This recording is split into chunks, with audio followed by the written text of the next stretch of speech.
রাষ্ট্র বা সরকারের এক নম্বর ব্যক্তি যদি ঠিক থাকেন তাহলে অন্যরাও ঠিক থাকতে বাধ্য।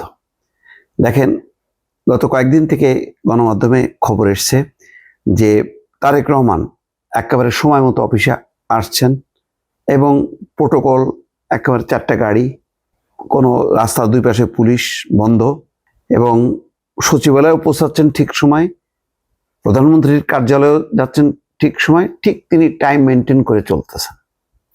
এবং সচিবালয়ে পৌঁছায় তিনি খোঁজ নিচ্ছেন যে সব মন্ত্রীরা ঠিক মতন আসছেন কিনা। দেখেন, নড়ে চড়ে বসছে কিন্তু প্রশাসন শুধু সচিব কর্মকর্তা না, মন্ত্রীদের মধ্যে কিন্তু হুলস্থুল। কে কত ভালো সার্ভিস দেবেন, কে কত বেশি সিরিয়াস, তার প্রমাণ কিন্তু শুরু হয়ে গেছে। দর্শক, এতগুলো কথা বলার কারণ হলো আইন মন্ত্রণালয় একটা সার্কুলার জারি করছে। তাতে বলা হচ্ছে অফিসে আসা যাওয়ার অনিয়ম করলে পড়তে হবে শাস্তির মুখে।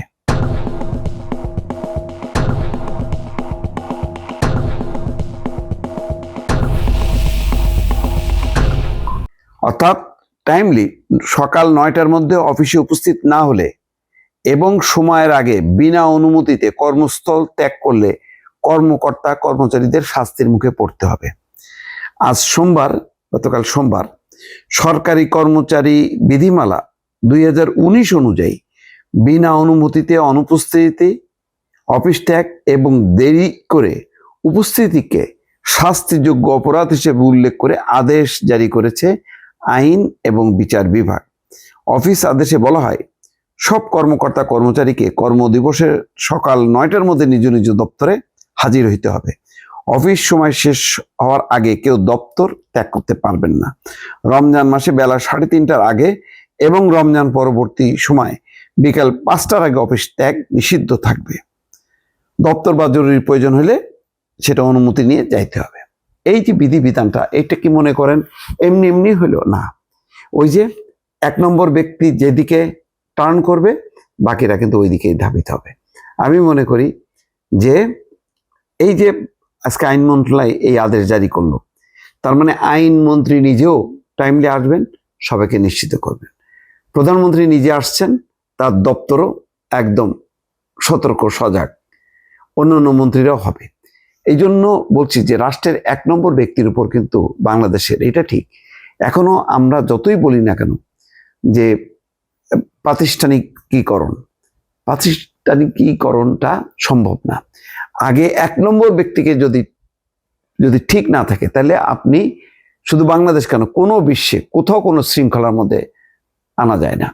এটা হচ্ছে একটা বড় প্রমাণ। বিগত অন্তর্বর্তী সরকারের সময়টা দেখেন, কত বিশৃঙ্খল অবস্থা। তার আগে 15 বছরের কথা নাই বললাম, না পার্লামেন্ট ঠিক মতন চলে, না অফিস আদালত ঠিক মতন চলে, ফ্রি স্টাইল। মাসের পর মাস অফিসে আসছেন না, প্রধানমন্ত্রী নিরুত্তর, কোনো অ্যাকশন নেই। 2-3জন বাদে কোনো মন্ত্রী, অনেকবার রিপোর্টও হয়েছে, কোনো মন্ত্রী সময় মতো অফিসে আসতেন না, এবং যখন তখন, এবং একদিন না একাধিক দিন না আসলেও তার কোনো জবাবদিহিতা ছিল না।